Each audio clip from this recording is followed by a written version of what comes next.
Hello everyone, my name is Jessica Washington and this is my persuasive speech of why parents should acknowledge their children's mental health. Imagine being 15 years old, overwhelmed by anxiety, afraid to go to school, and finally find the courage to tell your parents how you feel.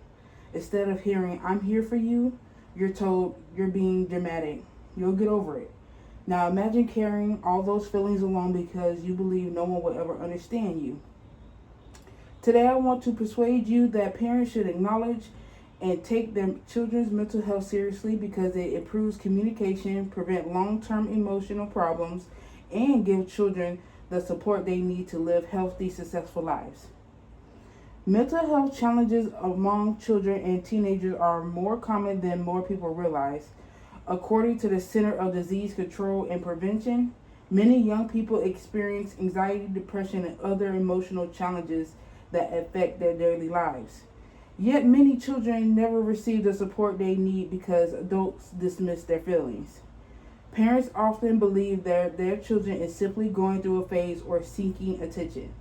While some emotional changes are normally part of growing up, ignoring serious warnings signs can be more worse. Children who feel unheard are more likely to withdraw from family, struggle in school, experience low self-esteem, and avoid asking for help in the future. As the National Institute of Mental Health explains, early recognition and treatment can greatly improve outcomes for children experiencing mental health disorders. If we continue ignoring children's emotional struggles, we risk allowing temporary problems to become lifelong challenges. The good news is that parents do not have to be mentally health experts to make a difference. The first step is listening and learning without judgment.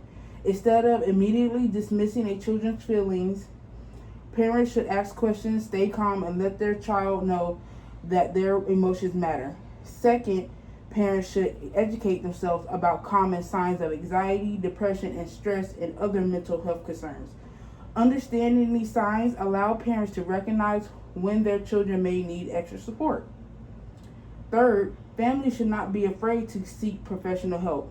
Speaking with a school counselor, therapist, pediatrician, or mental health professional is a sign of strength, not failure.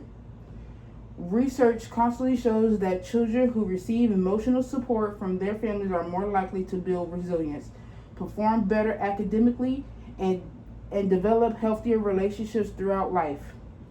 Now imagine a different future. Imagine a child come home after a difficult day of school, feeling safe enough to tell their parents exactly how they feel. Instead of being judged, they are listened to.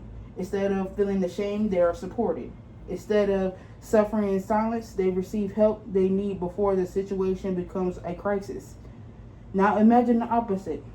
Imagine children continue to hide their anxiety, depression, and stress because they believe no one will believe them. Problems become larger, relationships become strained, and opportunities from early inventions are lost. The difference between the two futures are often begin with one simple choice: whether parents chose to acknowledge their child's mental health.